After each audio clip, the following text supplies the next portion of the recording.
focused on that entity today. I want to say before we get started that Galaxy Digital just completed an RTO. They're now trading on the Toronto Venture Exchange for regulatory reasons. We're not going to talk about that up here, but I just want to make sure everyone's aware of that. Mike, thank you so much for being here, and would love to just kick it off with a question to kind of call on your decades of experience and just like, what do you think is going on with blockchain and crypto? Where are we in the evolution in this space? Sure. So I think the destiny of blockchain is really Web 3.0. It's to be a decentralized global supercomputer where products and ecosystems get built on top of it. And so when I look at where we are and where we're going, I like to look at three separate, what I call superhighways. One is the superhighway of computer science. How close are we to having a blockchain that works, right? So if you think about the whole ecosystem, there's Bitcoin, and then there's probably 100 other competitors to be that blockchain. The most famous is Ethereum. They have the most developers. There's tons of people that are building on it. It's pretty slow. They've got plans to speed it up. Things like sharding in the long run and in the short run, plasma and state channels and all these side chains. There's Dfinity and EOS and Hashgraph and RChain. They run the full spectrum. Now they're all open source, which is kind of cool. So they can collaborate and steal each other's ideas. And they're fiercely competitive. On top of that, there are these interoperability programs. Things like Aeon, Polkadot, and Cosmos that are going to say, don't worry, you can use any blockchain, we'll connect you to all of them. And so what's important for adoption, what's important to see the revolution have its day, is that we have some group of these blockchains. I think it's going to be 2 or 3 that survive, not 100, that are fast and decentralized enough. And so the market right now is trying to sort out what is decentralized enough. EOS has 21 nodes, and it's much faster than Ethereum. And so the skeptics say, oh, it's not decentralized enough, someone can take control of it. I like to think the market's going to figure out what they care about. It's efficiency and convenience and speed versus decentralization and safety. And I often think, is it 12-inch bulletproof glass or 24-inch bulletproof glass or 36 that we need? And I think this is a battle that's going to play out over the next 2 to 3, 4 years, maybe longer. But that's essential that happens. Now, my optimism comes from the fact that it is sucking tons of computer science talent into the space. And as I talk to the different groups, there's optimism all the way in. The final goal, something that produces 1 million transactions or more per second in a decentralized way, is very attainable. And so if you start with that, you're optimistic that we will have the chance to build applications on top of it. The second superhighway I look at is business application. Right? Last year, people just bought things because, hey, it's got a good team. Brock Pierce likes it, and no one really even understood how the token worked in a lot of things. Right? Ethereum is like a commodity. It's a gas to power the Ethereum blockchain. EOS, when you buy the token, you're actually buying a portion of that computer power. So the tokens are very different from each other. And I think what's unique now, or what's cool right now, is we specifically as a company, but I think the whole market is really starting to try to understand how the token works. When all is said and done, and we look back in 10 years and someone's going to give a Nobel Prize to Satoshi, he might get 2 Nobel Prizes. One for the computer science breakthrough of creating these distributed ledgers, but almost more importantly for the token economics. Right? It's the token as an incentive mechanism to create social networks that draw people together, to incentivize people to work. And there hasn't been enough thought yet, but there's tons of thought going into how we use these tokens, how we use these networks to create new systems. So I often give the example of what a decentralized Uber would look like versus Uber. What's optimistic for me is that lots of discussions are going around how we use tokens to crowdsource real estate funding, or how we use tokens in the biotech space, healthcare, I saw the last 2 presentations ago. Healthcare and the blockchain were made for each other. And so there's tons of activity in that space. The third superhighway, which also leads me bullish, is institutional architecture. You heard Dan at Circle saying, like I used to call it, I was one of their biggest clients for a while. I should have hired that guy, I thought about it. All of a sudden, it was just Circle, the only place we could trade with. And now there's Octagon and Circle, but pretty soon Galaxy, our company, is going to be competing with the OTC trading desk, Goldman Sachs and Barclays. Everyone's been waiting for custody. Just recently, ICE, the parent company of the New York Stock Exchange, announced a consortium, 85% ICE, 15% everyone else, of lots of credible players, Microsoft, SoftBank, Boston Consulting Group, ourselves, to build an exchange, and then a clearinghouse around the exchange, and then institutional custody that's got SEC approval. And so that's coming in November. Goldman Sachs announced just yesterday they're going to get into custody, are looking at getting into custody business, Northern Trust, Fidelity.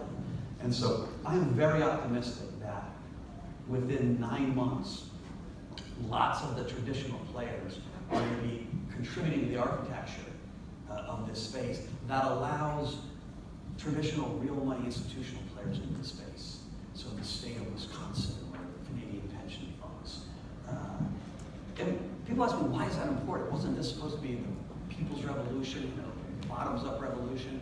And I often think, if you're going to replace the internet with Web 3.0, you need a lot more than $300 billion of market cap. For the audacity of the projects that are being considered.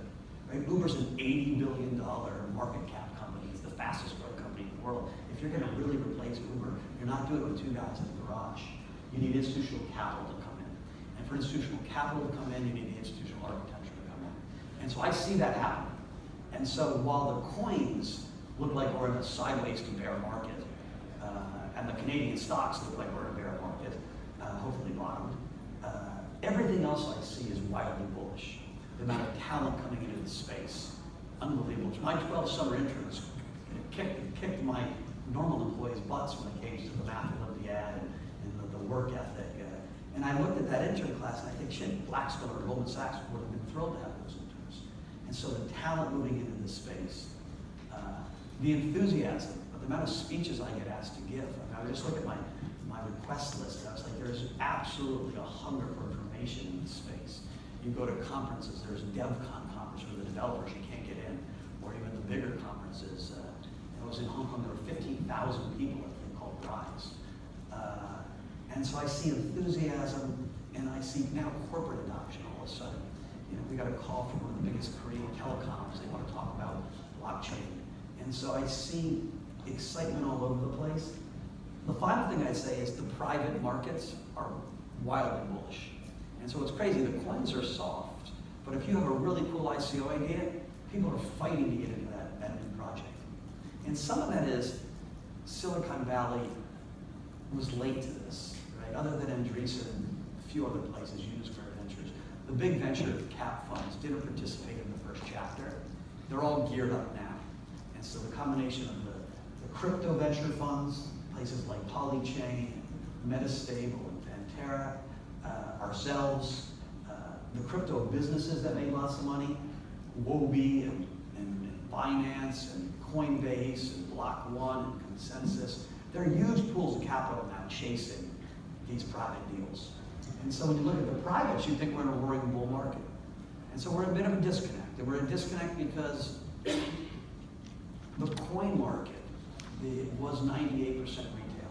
And we had a bubble that popped in January with Bitcoin at 20,000 and Ether at 1,400. And it popped for 2 reasons. It popped because it ran out of buyers, and it popped because the regulators said stop. And now retail is beaten up. They're beaten up in the Canadian equity market, they're beaten up in the coin market. And so they're going sideways. And it's not going to be until the institutions come in and start buying that you're going to see the next big leg. I'm really confident that's going to happen. I made a big financial bet, a reputational bet, we're betting our company on it, and so it better happen. But that's kind of, was a long-winded answer, but it kind of frames how I'm seeing things. Well, first of all, we're appreciative that you chose to speak at our event, so thank you for that. Just drilling into what you said about the talent and the pool of talent that's sort of driving development in the space, and you know, a lot of the solutions that you're seeing out of blockchain ventures are sort of you know, leave you asking the question, like, do you really need that, or I already have this, and do I need a better way to do it? You know, Uber works great. Do I need a decentralized Uber? And I always feel like part of the answer to that question is there's just so much energy and talent, and the smartest people that you know are sort of working on this, and it just sort of pushes it over the goal line. But So I would say two things. If you look at all the energy, not the energy usage, but just the human capital energy of the space, about half is working on private, you know, enterprise solutions, and half are working on public blockchain things. And so almost every company likes to say, well, I like to blockchain, I don't like Bitcoin. And there's some truth to that. A lot of companies feel more comfortable with some private version of implementation. So it will be a consortium of the foreign exchange community that will have a blockchain for foreign exchange settlement, save lots of money in the middle office, and make it more efficient. My thesis on that is, once there's a public blockchain that is fast and trusted, that's run for a while, those private blockchains will plug in because it will be a lot more efficient. But so, part of that, in the private stuff, I think people are using it for real application to cut costs. Right? It's a more efficient way to run a database. And so if you're a corporate treasury and you have 16 offices in 16 countries, and at the end of the day, you've got to send Swift wires to balance out your books, you're kind of crazy not to put that on a blockchain. I had one of my aha moments. I was sitting next to Microsoft's head of blockchain at a conference, and he told me that was Microsoft's first application, that they were putting treasury. And then I said, well, that's kind of cool. And he said, let me tell you, I can't imagine that every single one of our customers don't do the same thing. And so I think in the enterprise space, a lot of blockchain application is really efficiency and cost. And in the public blockchain space, often it's disruption. It's how can I cut out the middleman? Right? In the music business, how can I cut out the middleman so the talent can talk to the consumer? Peer-to-peer systems in a way that Spotify doesn't take 97% of the revs. And in those spaces, I think there are some places it's not going to work. You have to have a use case. When I talk about Uber, decentralized Uber, there are only two reasons why decentralized Uber might disrupt Uber. One is it will be cheaper. Uber takes 25 to 30% to match drivers and riders. It's a pretty simple algorithm to match a driver and a rider. And two, it will be private. So there's a big question out there. Will we care about privacy? Right? In some ways, one of the biggest reasons I'm invested in this space is I'm kind of passionate about this idea of privacy, because I see this dystopian world that might be upon us. I think about China. Right now, China's 10 years ahead in digitalization, right? So 95% of transactions in China, financial transactions in China, are now basically done in either WeChat or Alipay. And they all get funneled through a government clearinghouse. So the government has broadly access to every single dollar spent in China. 5 years ago, who cares? You spend money, you're not going to find you. There's 1.3 billion Chinese who are going to go through all the transactions. But with AI, this monster who is getting smarter by the minute, they plug AI into that gigantic database, and whoa, they know a lot about you. And they know a lot about you really fast. China also has cameras in all the corners these days that can facially recognize people in real time, and license plates in real time. And so you have the makings of a real dystopian world. And so in a lot of ways, the blockchain is the firewall. It's a necessity. We need it. I use the example all the time. You know, how many people here did 23andMe or Ancestry.com? Right? At least 20%. I did. My wife did. My daughters did. We thought it was really cool. Well, now, you know, Carolyn Wojcicki, you know, that's a tennis player. Sergey Brin's ex-wife, right, runs 23andMe. She's a very nice lady. But she owns all our data.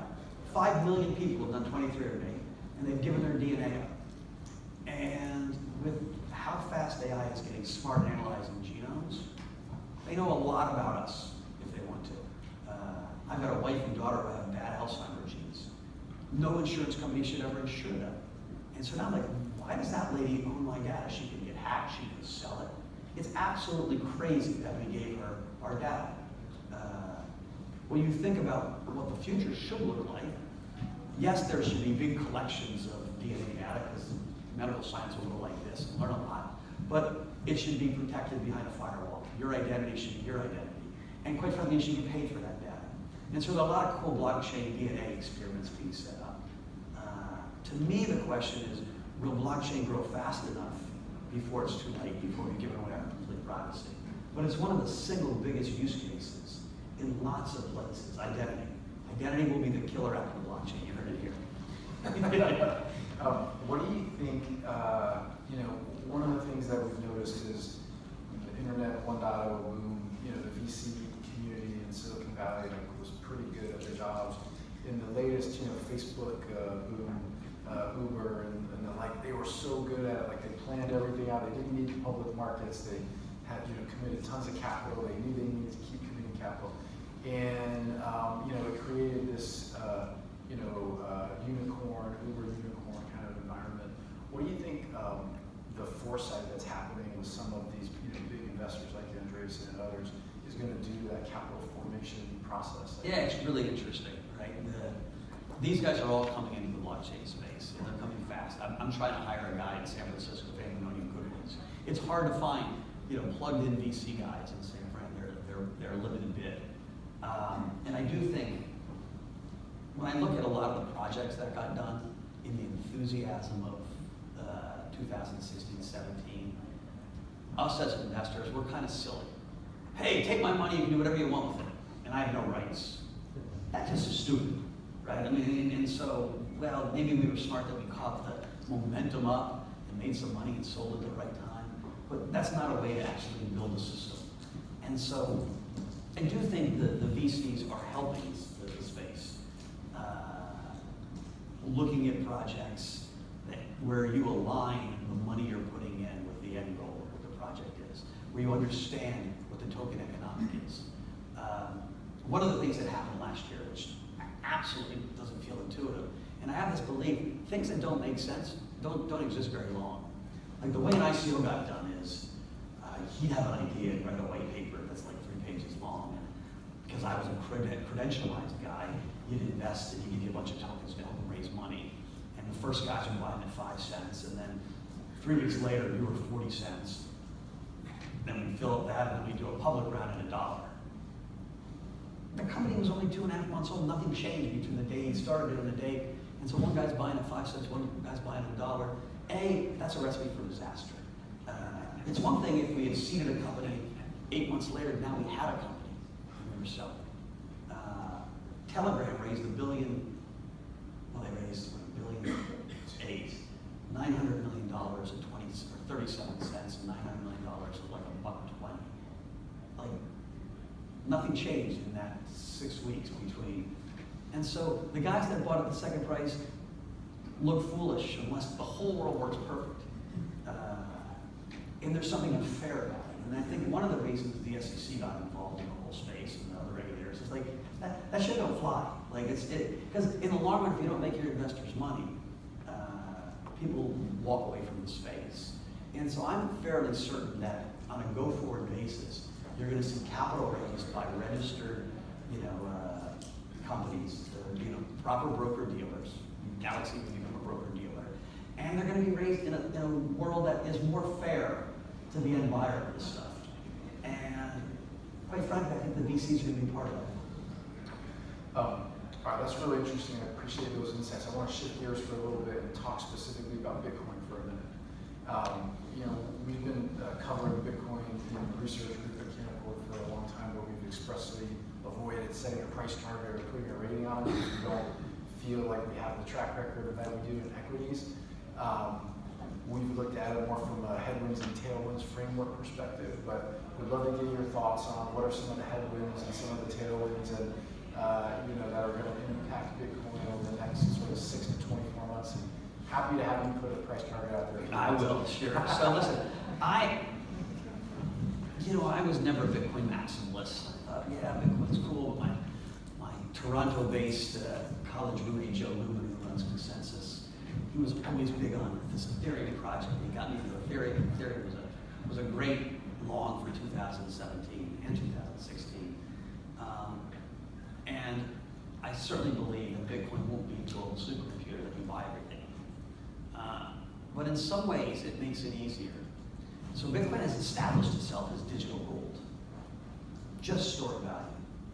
And because it went first, because it's clunky and slow and very secure, because the guys who are the Bitcoin core developers, I call them like the keepers of the flame. You can imagine like these 12 guys with hats on, that are protecting this code, really are fundamentally conservative.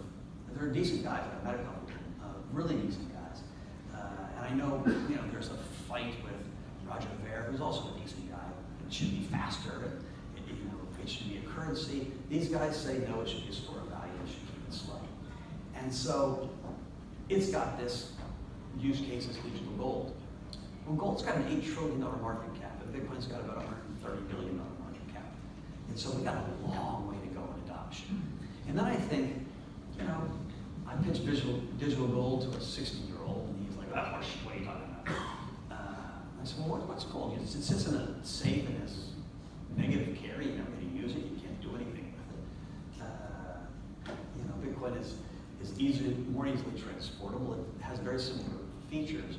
And more importantly, young people grow up in phones. They grew up, 30 and under, you've literally grown up with a cell phone attached to you. And so you look at their comfort with digital stuff. I use the example all the time. If I give my mother digital flowers for Mother's Day, I know I'm going to get a slap on the face. And when my daughter gets digital flowers from her boyfriend, she's like, oh, he loves me. And so adoption of the idea of digital gold to me is really simple. It's coming with time. Right? India's got 600 million people under the age of 25. 70% of Saudi Arabia is under the age of 30. And so as we have this wealth transfer, it makes all the sense in the world to me that Bitcoin gets more adopted. In the short run, you look at the icing announcement, but they're going to start with Bitcoin, not with all the currencies. They'll slowly bring others on, right? Starbucks is going to allow you to buy and sell Bitcoin. Microsoft is going to allow you to buy their games and their ops skins inside their ecosystems in Bitcoin, because it's been already kind of approved by the SEC as a non-security, and people are more comfortable with it. And so I think the first onboarding for institutions is going to come to Bitcoin. And so in the short run, in the next 3 to 6 months, 9 months, I think Bitcoin continues to outperform all the other coins. And that was a new idea for me. Probably popped up about a month ago when I said, wait a minute. And so I kind of shifted our portfolio. And I kind of think, well, we're going to see a period of Bitcoin outperformance. I don't think it's forever. But it's easier, when you start trying to put a valuation around Ethereum or EOS or any of these other projects, you have to probability weight its chance of winning against those other 100. And so it's harder to put a valuation on. The valuation metric will be something like, if it wins, how many transactions is it going to process and what's it going to cost per transaction? Whoever wins that game to be the global supercomputer, that will probably be the most valuable property in the space, period. But it's a much harder bet than adoption of Bitcoin. Why does, so two things. One is just on Bitcoin specifically. I'm sure you've thought about, what it would take for Bitcoin to go to zero. I don't think it can go to zero. Yeah. Listen, so to hack Bitcoin, you literally need the energy of like 36 galaxies squared. It's unhackable. Bitcoin itself. You read about hacks all the time. Places where it's stored can get hacked. And so, but the Bitcoin itself is really unhackable.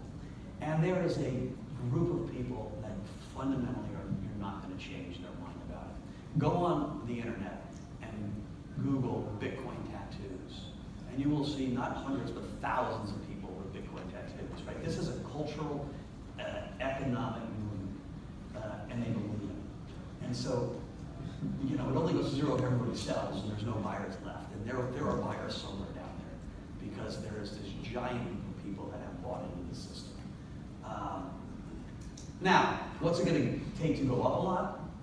Adoption, right? 10,000 is a big ceiling. I don't think we're going to get through 10,000 until not only has custody be announced, but people can actually start custody.